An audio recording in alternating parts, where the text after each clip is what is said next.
bonjour à tous. Alors, le président de la République française, Emmanuel Macron, a pris la parole voici quelques jours. Il a complètement modifié notre vision de la situation par rapport au temps, puisqu'il a fixé une date, le 11 mai. Voilà. Donc, le 11 mai, c'est une échéance. Donc, on a une perception différente désormais. Mais surtout, je ne reviens pas sur toutes les catastrophes qui se préparent, les casses, les morts, les choses. Enfin, c'est un peu la pagaille en France. Et d'ailleurs, il avait l'air assez mal en point, en fait, hein, ce président. Quantité d'hommes politiques ressortent. Ils sortent des placards. Beaucoup de gens qui ont des petits partis, soudain, ont l'espoir de prendre le pouvoir. On a vraiment l'impression que tout le monde, non seulement on cherche l'homme providentiel, mais tout le monde se prend un peu pour l'homme providentiel. On a même le roi de France qui pourrait revenir. C'est un descendant légitimiste, hein, dans l'ordre de la succession au trône. C'est lui, il n'y a pas de doute. Hein, d'après la dynastie, c'est lui.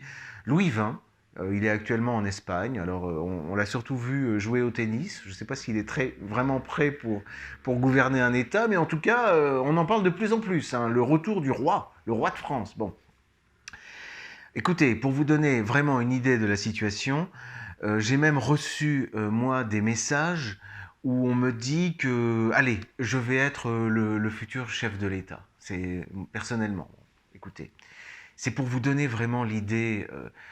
Comment vous donner un autre exemple? Il y a certains philosophes qui ont proposé que pour les prochains gouvernants, on tire au sort. C'est-à-dire qu'on prend toute la population française et puis on fait comme au loto, une roulette où on joue au dé et celui sur qui ça tombe, bah, ce sera lui le chef. Bon, voilà. Bon, écoutez, pourquoi?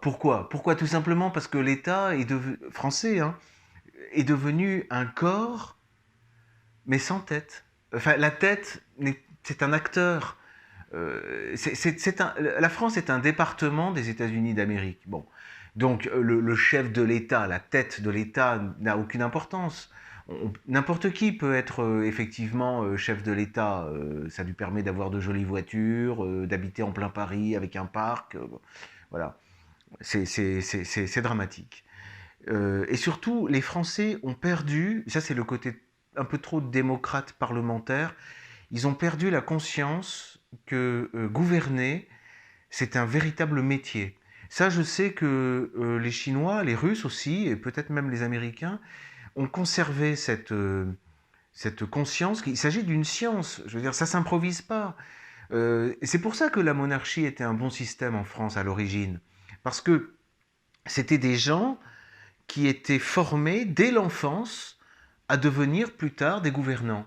Vous voyez? Bon, c'est une science, c'est un art, ça ne s'improvise pas, voilà. Mais bon, actuellement en France, chaque Français confiné, hein, se prend un peu comme le chef de la France et donc le roi du monde quelque part. Hein. À bientôt.